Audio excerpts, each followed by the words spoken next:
है? तू कौन है? मैडम, मैं ना नई सफाई वाली है। वो क्या है ना, सविता गांव गई है तो उसकी जगह मेरे को रखा है यहाँ पे। ये सेक्रेटरी भी ना इन्फॉर्म ही नहीं करता है और किसी को भी रख देता है काम पे। क्या मैडम, सुबह सुबह चिलम चिली करने का। लाओ, वैसे भी मेरे को 10 और घरों में जाना है। लाओ जल्दी दो। है तेवर तो देखो, जैसे ऑफिस ही जाना है तुझे। चल जा, नहीं देते डब्बा। हाँ हाँ तो मत दे। वैसे भी तेरे कचरे से कितनी बदबू आ रही है। अच्छा, परफ्यूम मार के दूं कचरा तुझे? अरे तो मैं मरी नहीं चाह रही हूँ लेने के लिए। बात तो ऐसे करी है जैसे लगता है कचरा नहीं सोना मांग लिया हो। एक मिनट, कहीं आप वही झगड़ालू औरत तो नहीं जो घड़ी घड़ी सबसे झगड़ा करते फिरते रहती है? हाँ, अरे बहुत किसे सुने हैं आपके बारे में। हाँ ए लड़की, मुझसे सवाल चला रही है तू? हाँ, औकात क्या है तेरी? क्या हुआ? सुबह सुबह ये चिल्लम चिल्ली क्या चल रही है? देखो ना मैडम, मैं ना नई सफाई वाली कचरा लेने के लिए आई थी। वो सविता ना गाँव गई है, उसकी जगह मेरे को रखा है यहाँ पर। मैडम से कचरा क्या मांग लिया? ऐसा लग रहा है कि इसका कचरा बेच करके कोई सोने का महल बना लेगी मैं। बाबा रे बाबा, कितना झगड़ा करती है ये। ओह, तो इसमें कौन सी नई बात है? सबके साथ झगड़ा करना इनकी पुरानी आदत है। आ गई होशियारी झाड़ने। ए सुन, हमारे फटे में टाउन बताना, माइंड योर ओन बिजनेस। चल, देख रहे हो ना कैसे झगड़ा कर रही है ये। वाह वाह, बड़ी आई, माइंड योर ओन बिजनेस। पहले अपने माइंड का इलाज कराओ। सबके नाक में दम करके रखा है अपने रोज के झगड़ों की वजह से। भाभी जी please, I am sorry, I am really sorry. आप अंदर जाइए। शोभा, अंदर जाओ।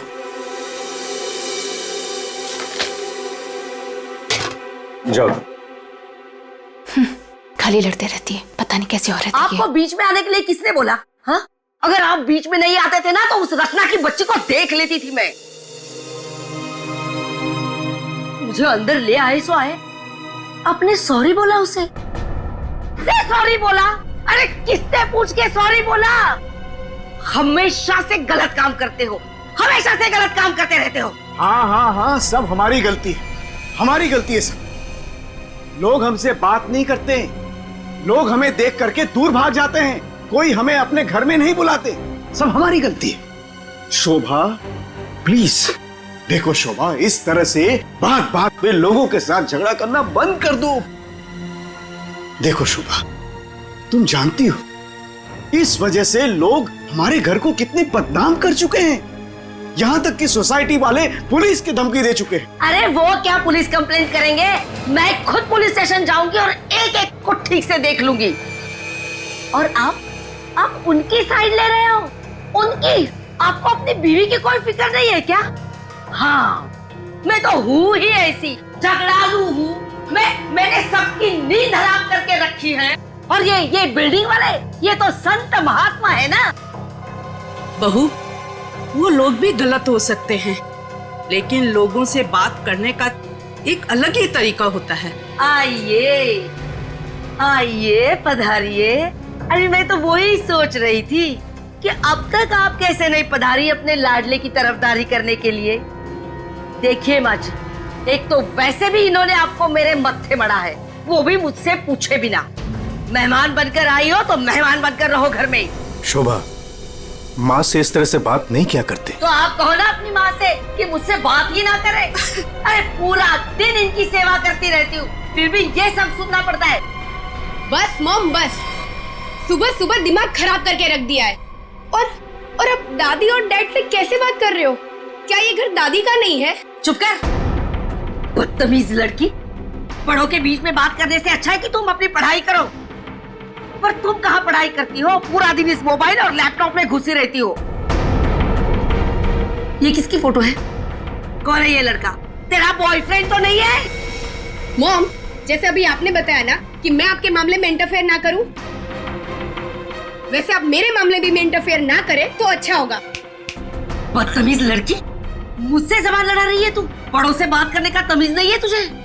अगर मुझसे जबान लड़ाई ना तो याद रखना। हाँ, क्या कर लोगे आप? हाँ, क्या कर लोगे? जैसे भैया को इस घर से निकाल दिया, वैसे मुझे भी निकाल दोगे? हाँ? काव्या! माँ, शोभा, बस बहुत हो गया। ऐसे किसी जवान लड़की से बर्ताव नहीं किया जाता। माँ, तुम्हें मंदिर जाने में देर हो रहा है ना, तो चलो मैं तुम्हें मंदिर छोड़ देता हूँ। काव्या, तुम्हें कॉलेज जाना है ना, चलो मैं तुम्हें ड्रॉप करता हूँ। चलो जल्दी चलो। तुझे तो मैं देख ही लूंगी। बहुत बदतमीज होने लगी है आजकल।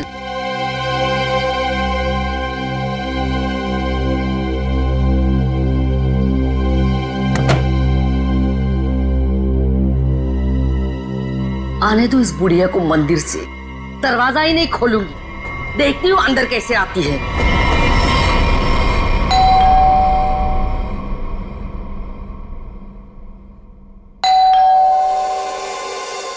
शोभा, दरवाजा क्यों नहीं खोल रही हो? शोभा, क्या हुआ माँ जी? आपने शोभा को कहीं जाते हुए देखा है क्या? क्या हुआ माँ जी? रचना, तूने शोभा को कहीं देखा है क्या? माँ जी, मेरे इतने भी बुरे दिन नहीं है कि मैं उनको देखूं। पता नहीं उसमें भी उनको कोई प्रॉब्लम हो जाए। पर हुआ क्या? शोभा दरवाजा नहीं खोल रही है। अब सर आप जाके सेक्रेटरी को बुला के लाइए ना प्लीज। अभी बुलाता हूँ। शायद वो बाथरूम में नहा रही हो। इतनी देर से नहा रही है? शायद अपना पाप धो रही होगी। माँ जी, आपके पास घर की दूसरी चाबी होगी ना? नहीं है। एक मिनट माँ जी, मैं आपके बेटे मनीष को फोन करता हूँ। हटिए हटिए।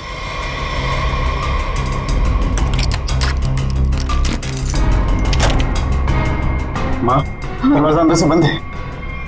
अंदर से कैसे बंद है? सर, घाव काफी गहरा है, लगता है किसी भारी चीज से वार किया गया है। कोई एक्सीडेंट? इनका पैर फिसला और किसी चीज से टकरा के गिर गई। हाँ, एक्सीडेंट हो सकता है। एक काम करो, घर में जितना सारा फर्नीचर है चेक करो, उसके कॉर्नर चेक करो फर्नीचर के, और फिर देखो कहीं पर नुकीली चीज है क्या, शायद उससे टकराई हो। सर।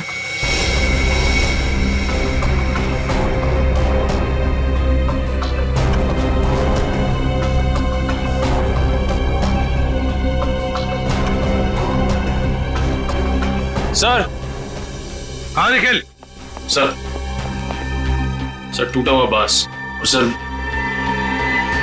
इस पे खून भी लगा हुआ है। हाँ, लगता है खूनी ने ये बाज बेचारी शोभा के सिर के पीछे मारा है इससे जोर से, और फिर शायद शोभा अपनी जान बचाते बचाते यहाँ से बाहर गई, गिर गई और फिर दम तोड़ दिया होगा। लेकिन सर, दरवाजा तो अंदर से बंद था, कुंडी लगी हुई थी, तो फिर खूनी घर से बाहर गया कैसे होगा? सर, हो सकता है बालकनी से चला गया। नहीं निखिल, इतनी ऊंचाई से कोई बाहर जा ही नहीं सकता है। सर, घर के बाहर सीसीटीवी कैमरा लगा हुआ है। बस तो फिर वो सीसीटीवी कैमरा का फुटेज और लॉबी के सीसीटीवी कैमरा का फुटेज सब देख लेते हैं।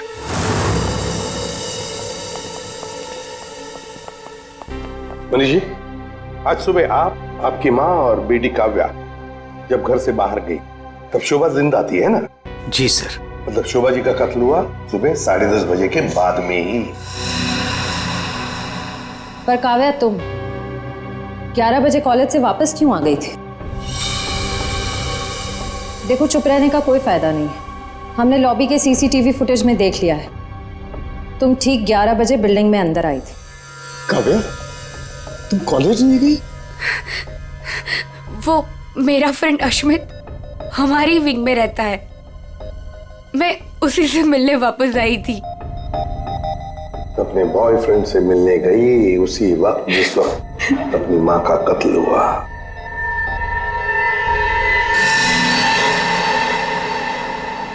तुम कौन हो?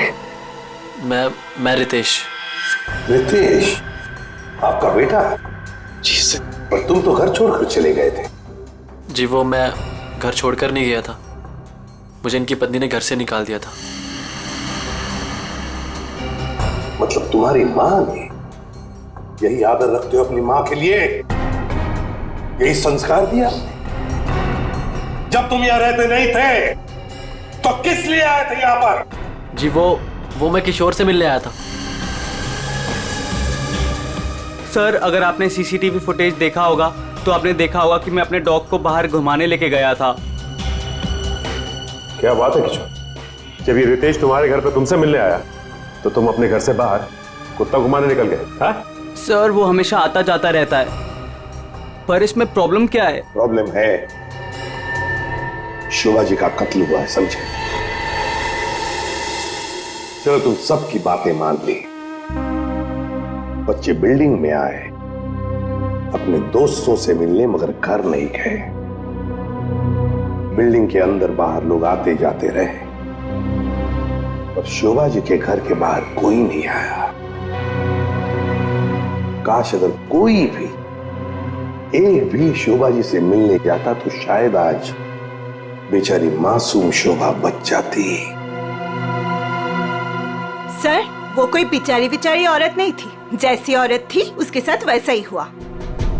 क्या मतलब? माफ कीजिएगा मनीष भाई, सोसाइटी की इज्जत का सवाल है। सर शोभा जी का सोसाइटी में किसी के साथ भी बिहेवियर अच्छा नहीं था। आए दिन छोटी छोटी बातों में झगड़ा करती थी। इवन सर आज भी उनका झगड़ा हुआ था। झगड़ा हुआ था? किसके साथ? इनसे, रचना जी से। ओह सर मैं सर मैंने उसको नहीं मारा सर, मैंने तो कभी किसी मच्छर को भी नहीं मारा सर। एसीपी साहब, इन सोसाइटी के सारे लोगों को मैं जानता हूं, इनमें से ऐसा कोई नहीं है जो शोभा को इस तरह से मार सके। अगर शोभा जी का खून तो हुआ है ना, किसी ने तो किया है। अरे तारिका, ये क्या कर रही हो? ऐसा क्या कर दिया डॉक्टर साहब ने? करने दीजिए ना सर, कुछ भला करने जा रही है तो उसे टोकना ठीक नहीं है ना सर? अरे नहीं, मैं जानता हूं अच्छी तरह से। जिस दिन मैं वहां पर लाशों की जगह लेटा हुआ होऊंगा ना, तुम लोग सबको मिठाई बांटने वाले हो, जानता हूं मैं तुम्हारे सारे इरादों के गुब्बारों को उड़ने से पहले ही फोड़ करके दम लूंगा, समझे? हमारी वजह से आप बच गए सालू के साथ, वरना तारिका ने तो आपका सर फोड़ ही दिया था। अरे मैं तो सिर्फ इनायत कर रही थी। अच्छा, सालू के साथ का सर फोड़ने का? जी नहीं, इस औरत के सर पे किस चीज से बहुत जोर से मारा गया है जिससे इसकी मौत हो गई, ये पता लगाने के लिए। देख सालुंखे, किस चीज से मारा ये तो हमें पता है, यही मर्डर वेपन है। हाँ, इस पे तो हमें इनका खून भी मिला था जो उस वक्त तक सूखा भी नहीं था।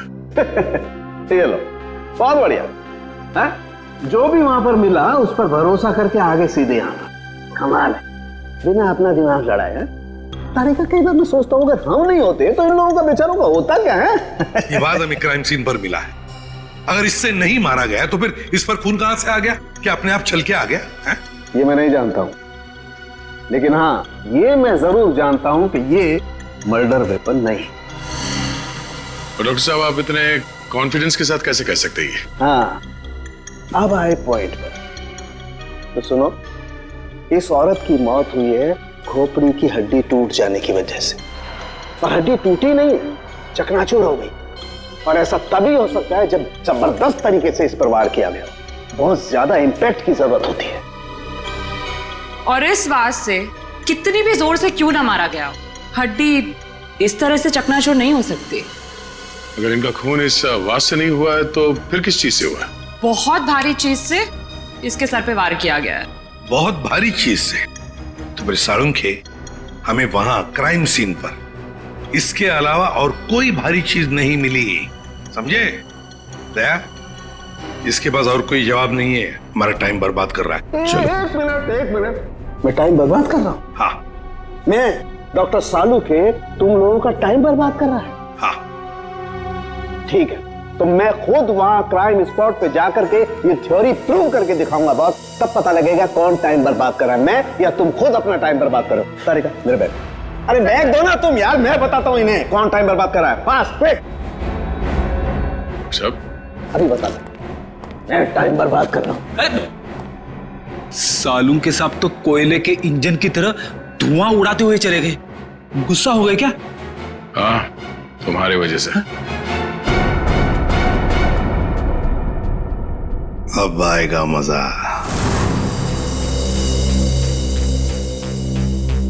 सब कुछ ढूंढ लिया, आप क्या ढूंढेंगे? अपना सर ढूंढो। कहा था ना यार तुमसे, कोई भारी चीज से मारा गया तो भारी चीज ढूंढो ना प्लीज। साहब, क्या लगता है इससे मारा होगा? सर क्या इससे मारा होगा? नहीं, इससे नहीं हो सकता। सर, ये देखिए सर, काफी भारी है सर। इससे मारा होगा। सर पे मार के देखो, अगर सर खुल जाएगा तो मान लो। आपके सर पे कैसे मार? Shut up. यार सालों की क्यों टाइम बर्बाद कर रहा है हमारा तू? बॉस प्लीज मुझे ढूंढने दो। एक काम करो, आप लोग बैठो, मैं जरा ढूंढता हूँ प्लीज।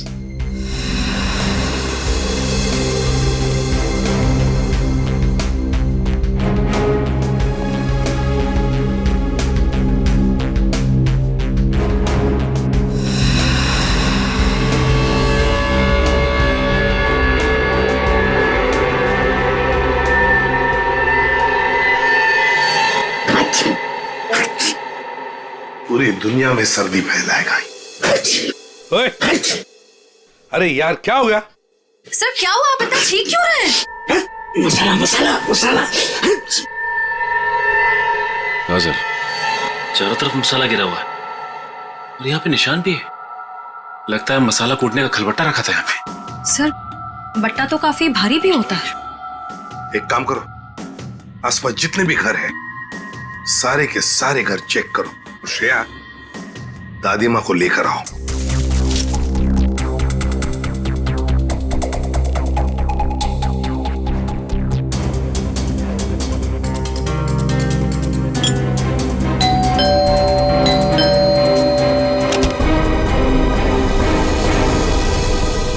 आप लोग? हमें आपके घर की तलाशी लेनी है। लेकिन खून तो वहां हुआ है, आपको यहाँ क्या मिलेगा? देखिए, आपकी बिल्डिंग में खून हुआ है। क्या आप चाहती हैं कि एक और खून हो जाए? प्लीज हमें अपना काम करने दीजिए। ओके, आइए।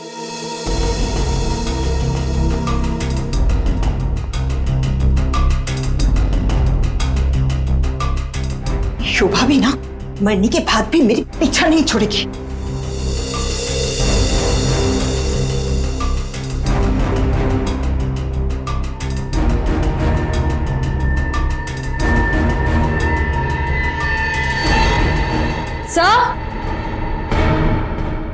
आश्रया, सर ये देखिए। सर ये तो हमारी है। नहीं नहीं, ये तो हमारा है। आंटी जी को कोई गलतफहमी हो रहा है। सर इसके नीचे शोभा का नाम लिखा हुआ है। शोभा? तो क्या आपने इन्हें ये दिया था? नहीं सर, आज सुबह तक तो ये हमारे पास ही था। तो फिर यहाँ कैसे? जरा चेक कर लिया।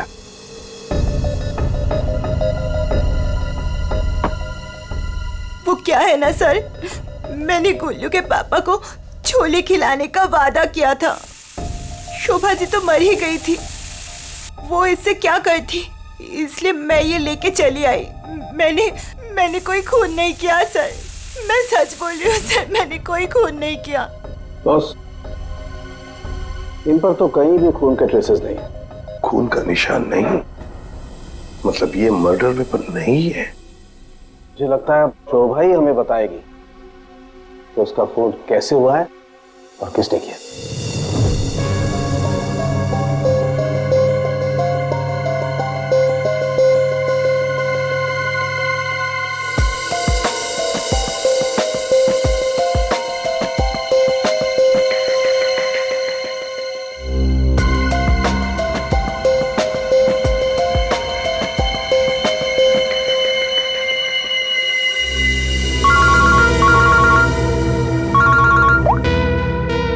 के बोल। अच्छा, गेरू मिट्टी। अच्छा ठीक है सचिन, मर्डर वेपन का पता चल गया है। पर वो क्या है सर? गमला। गमला? हाँ गमला। साळुंखे को शोभा के कान में गेरू मिट्टी के कुछ अंश मिले। गेरू मिट्टी जो गमले में इस्तेमाल होती है। सर हमें शोभा के घर में एक भी फ्लावर पॉट नहीं मिला। देखते हैं।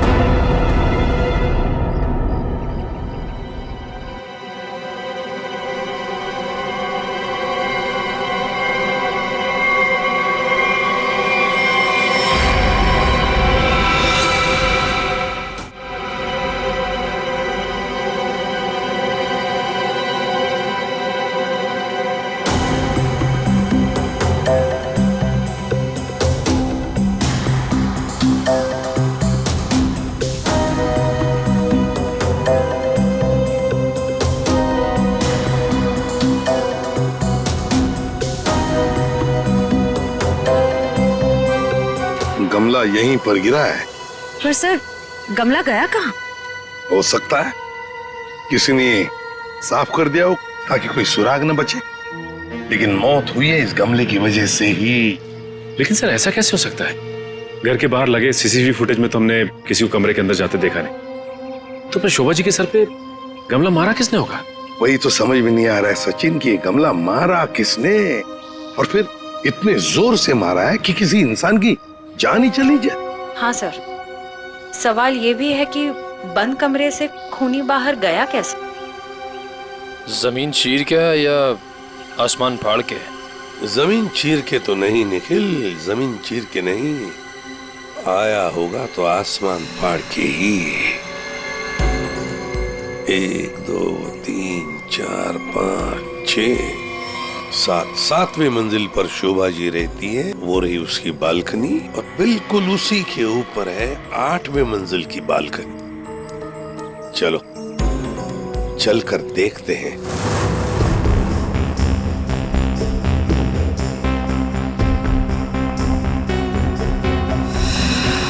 सर, हाँ श्रेया। सर ये देखिए, स्टैंड जैसा कुछ है। स्टैंड जैसा तो है।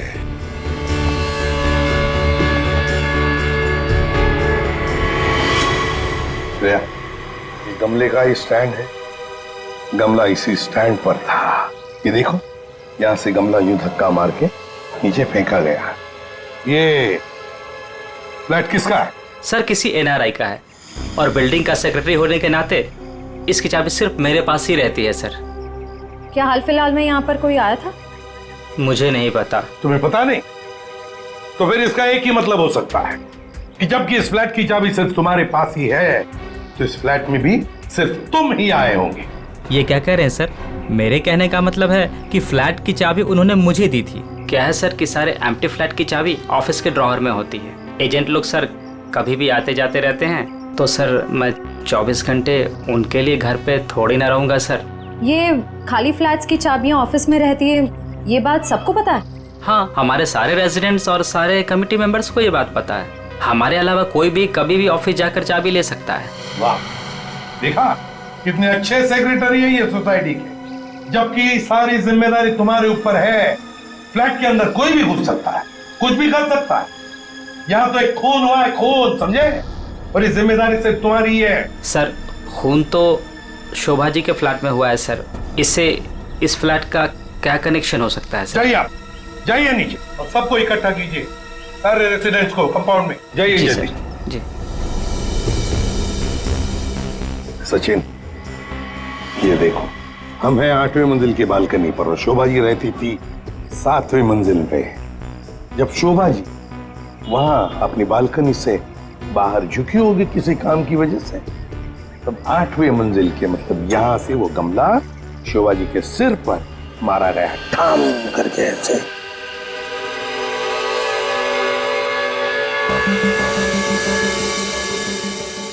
भगवान का लाख लाख शुक्र है, वरना आज तो मसाला कूटने के चक्कर में मेरी कुटाई हो जाती उन सीआईडी वालों के हाथों। इसीलिए छोले को मारो गोली, ये लौकी खिला दूंगी गुल्लू के पापा को।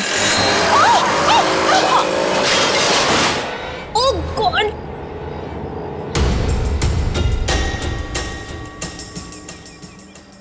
ये क्या किया?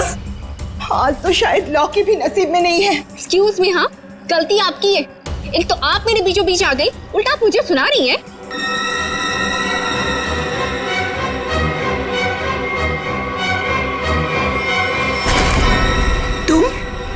तुमको तो मैंने कहीं देखा है। देखिए, आपका जो कुछ भी नुकसान हुआ है उसके लिए आई एम सॉरी। मैं थोड़ी जल्दी में हूँ। रुक रुक, तुम वही सफाई करने वाली हो ना? रुक, छोड़ मेरा हाथ। तेरी वजह से वो शोभा मेरे ऊपर राशन पानी लेके चढ़ गई थी। कौन शोभा? कैसा राशन पानी? मैं कुछ भी नहीं चाहती। Excuse me. अरे स्क्वीज तो तेरी आज मैं करूंगी। तेरे जाने के बाद ही शोभा का कत्ल हुआ था। क्या? चल मेरे साथ, सीआईडी के पास चल। चल। हमें उस चीज का पता चल गया है जिससे शोभा जी का खून हुआ है। एसीपी साहब, क्या आप मुझे बता सकते हैं वो कौन सी चीज है जिससे मेरी पत्नी का खून हुआ? Flower pot. Flower pot? जी हाँ, फ्लावर पॉट। बिल्डिंग के 8वें मंजिल पर जो फ्लैट बंद पड़ा है उसके बालकनी के ऊपर रखा गया था ये फ्लावर पॉट और ऊपर से शोभा जी के सिर पर मारा गया। Flower pot. किसने किया ये सब? मुझे नाम बताइए जिसने मेरे परिवार को हमसे छीन लिया। बताइए एसीपी साहब, कौन है वो? ये तो कहना पड़ेगा कि बड़ा चालाक खूनी है ये, बहुत अच्छी तरह से प्लानिंग की थी, लेकिन भूल गया कि कोई भी कातिल कितना भी चाहे चालाक क्यों ना हो, कोई ना कोई गलती तो कर ही जाता है। जानना चाहते हो कौन है वो खूनी? आप में से ही कोई है, आप में से। ये सफाई करने वाली है। आज सुबह जब शोभा का खून हुआ था उससे पहले मैंने इसको बात करते हुए देखा था। अभी भेस बदलकर भाग रही थी। देखिए, मुझे नहीं पता कि ये औरत कब से क्या बकवास किए जा रही है। मैं तो यहाँ पर पहली बार आई हूँ। मेरा हाथ छोड़ो ना। मैं सच बोल रही हूँ, मैंने इससे झगड़ा करते हुए देखा था। मुझे तो लगता है यही खूनी है सर। क्या बकवास किए जा रही हो तुम? हम पता लगा लेंगे। जरा देखिए इस लड़की को और बताइए क्या आप में से किसी ने इसको देखा है आज सुबह? हाँ सर, मैंने देखा इस लड़की को। सर, ये वही लड़की है जो आज सुबह में शोभा जी के साथ लड़ रही थी। रुक, कहाँ भाग रही है?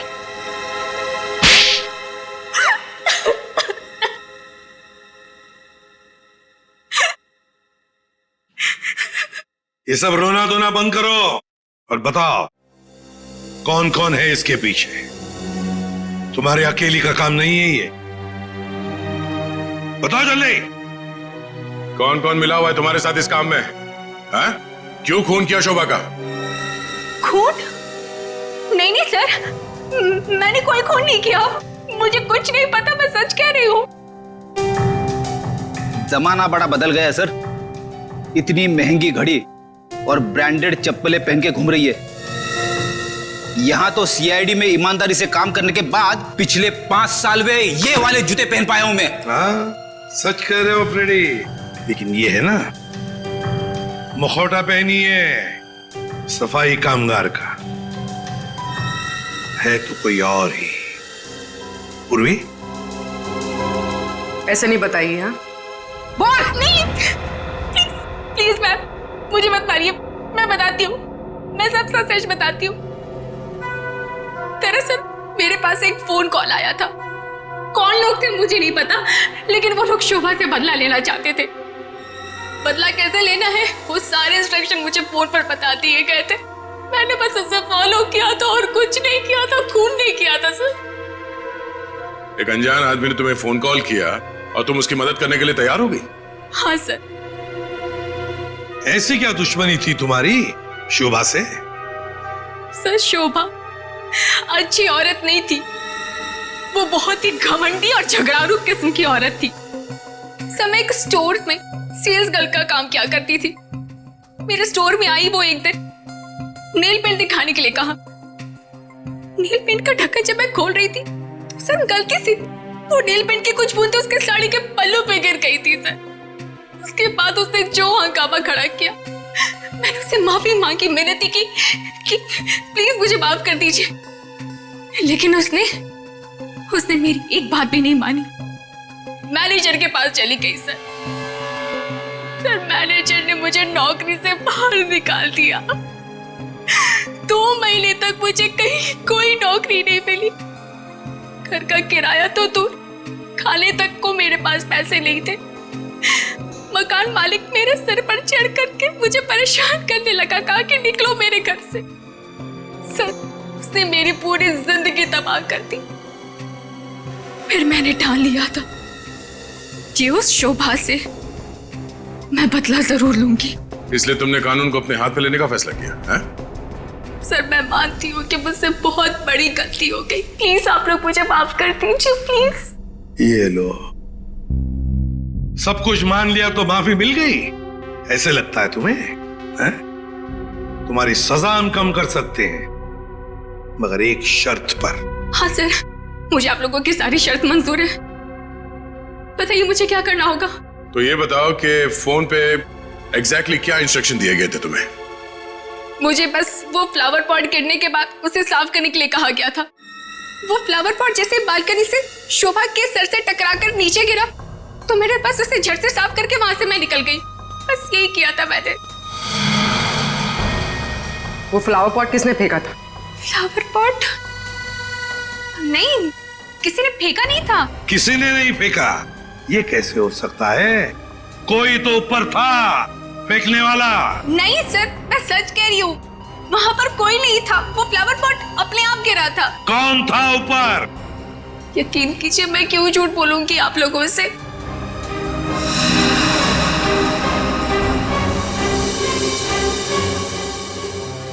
निखिल, पता लगा किसका फोन आया था शीला को इंस्ट्रक्शंस देने के लिए? सर। दया सर, टूटे हुए फ्लावर पॉट के टुकड़े अच्छी तरह से देखो।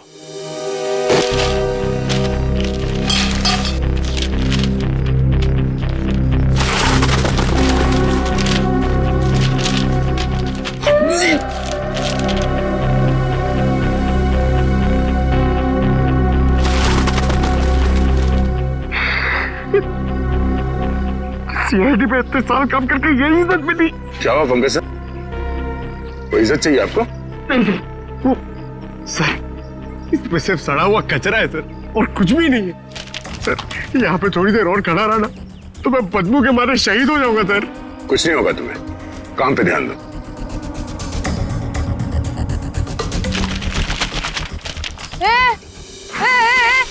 ये क्या कर रहे हो? ये मेरा इलाका है, यहाँ मैं किसी और को कब्जा जमाने नहीं दूंगी। अरे कौन कब्जा करना चाहता है? मेरा बस चले तो मैं खुद यहाँ से सलट लूं। तो फिर मेरे इलाके में कचरा चुनकर ये मेरे पेट में लात क्यों मार रहे हो? अरे मेरी माँ, आपके पेट पे कोई लात नहीं मार रहा है, मैं खुद यहाँ पे अपनी नौकरी बचा रहा हूँ। देखो, तुम लोग जाओ यहाँ से, ये मेरा इलाका है, मैं किसी और को कचरा चुनने नहीं दूंगी। जाओ जाओ। हम लोग सीआईडी से हैं और इस कचरे में सुराग ढूंढ रहे हैं। हाँ? सीआईडी? रुक रुक, देखो जरा, चलो। सर, हाँ, सर पे पैर रख के भाग गई सर। आपको थोड़ा सॉफ्ट रहना चाहिए, आपको देख के डर के भाग गई। सर वो टाइम नहीं ना, वो कचरा।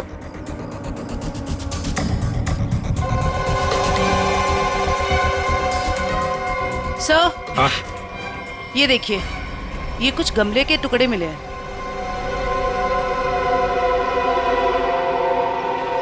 सर, खून लगा हुआ है। हाँ दया, लगता है ये वही फ्लावर प्लॉट है जिससे खून हुआ है। अब ये खून शोभा का है या नहीं, ये तो फोरेंसिक लैब से ही पता चल जाएगा। लेकिन और भी तो कुछ होना चाहिए यहाँ पर, और कुछ होना चाहिए। देखो जरा, अच्छी तरह से देखो दोबारा। सर बाकी तो हमने हर जगह देख लिया सर, और ऐसा कुछ मिला नहीं। जो देखो तो सही। यहाँ मैंने कुछ नहीं किया साहब, मैं निर्दोष हूँ साहब, मैं निर्दोष हूँ। कुछ नहीं किया तो हमें देके भागी क्यों? वो साहब, बिरजू कह रहा था कि जब भी पुलिस वाले देखो ना तो अपनी जान बचाओ और भागो, पता नहीं फिर कब मुसीबत में फंस जाए। एक मिनट, देखो, किसी भी मुसीबत में नहीं फंसोगे तुम। इतना बताओ, क्या सुबह तुमने यहाँ से कुछ कचरा उठाया था? हाँ? घबराओ मत, उठाया था कचरा? हाँ, उठाया तो था, इस थैले में ही है। दिखाओ जरा। नहीं, मैं नहीं दूंगी, ये मेरी रोजी रोटी है साहब। अरे हमें उसका भजिया नहीं तलना है, हमें सिर्फ ये देखना है कि उसके अंदर क्या है। इधर दो।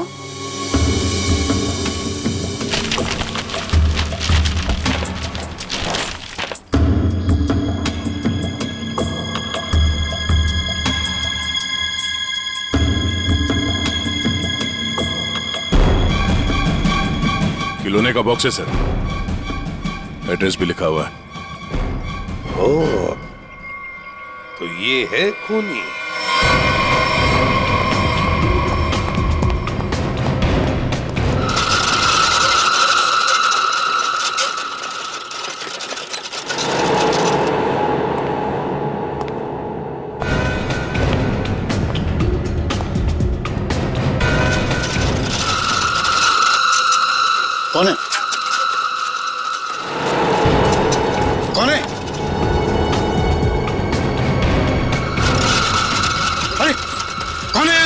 सामने आओ, खोले।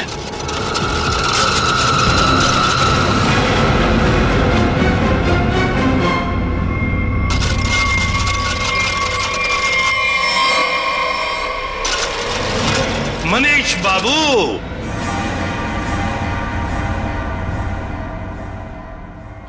हाँ, खिलौनों के साथ बहुत खेल खेल लिए, अब ये तुम्हारा खेल खेलना खत्म। मैंने आगे रास्ता बंद है। मैंने कुछ नहीं किया। अब ये बता, शोभा को क्यों मारा तुमने? मैंने नहीं मारा, मैंने नहीं मारा।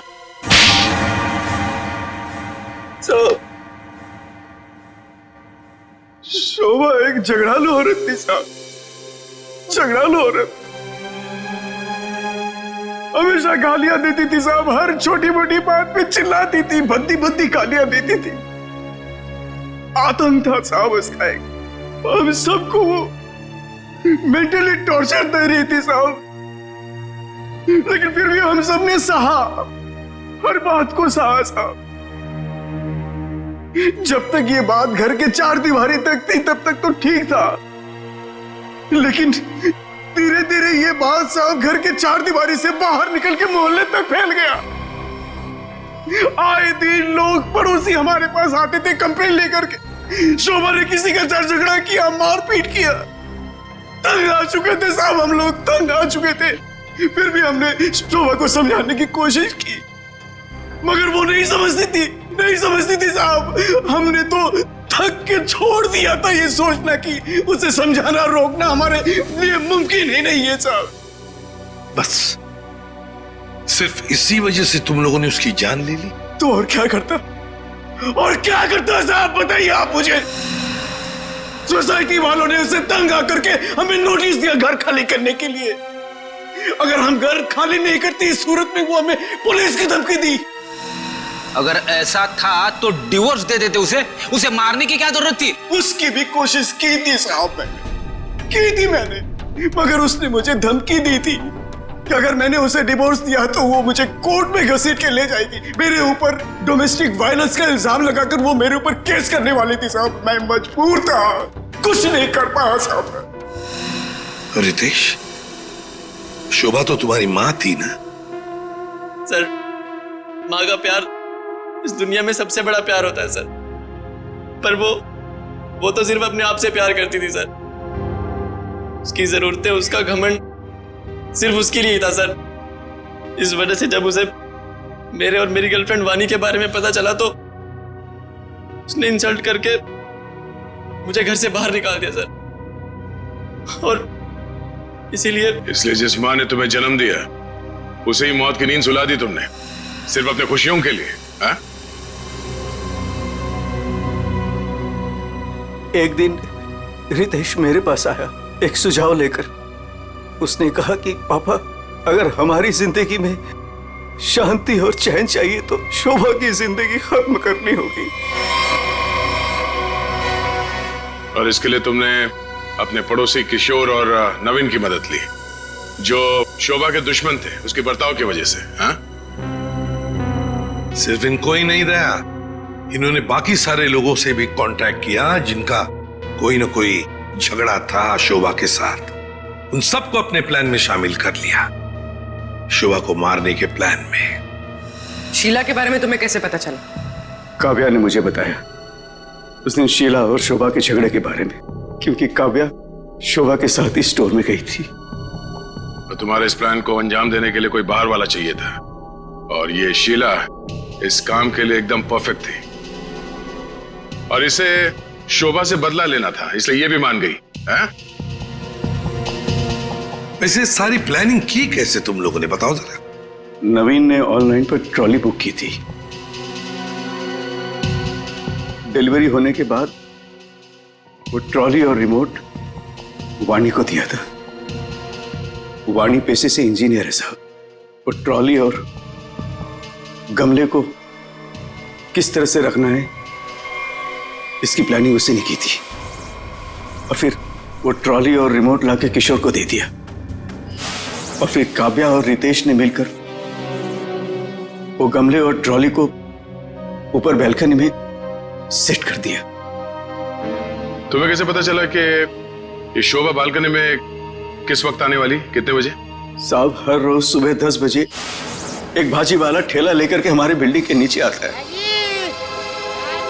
और शोभा उस पर बैल्कनी में खड़े होकर के खड़ी खोटी सुनाती थी साहब, चिल्लाती थी, झगड़ती थी उससे। बस मुझे उसी मौके का इंतजार था।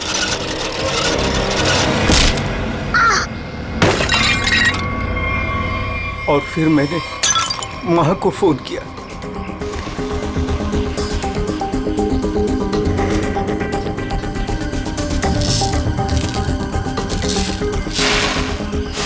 कभी एक बार भी नहीं सोचा कि शोभा के ऐसे स्वभाव के पीछे कोई वजह हो, कोई कारण हो सकता है उसे कोई दिमागी बीमारी हो जिसका इलाज हो सके।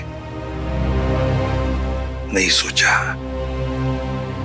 तुम सब ने सिर्फ अपने ही बारे में सोचा, तंग आ गए उसके स्वभाव से, इलाज नहीं किया उसका, बस जान ले ली उसकी।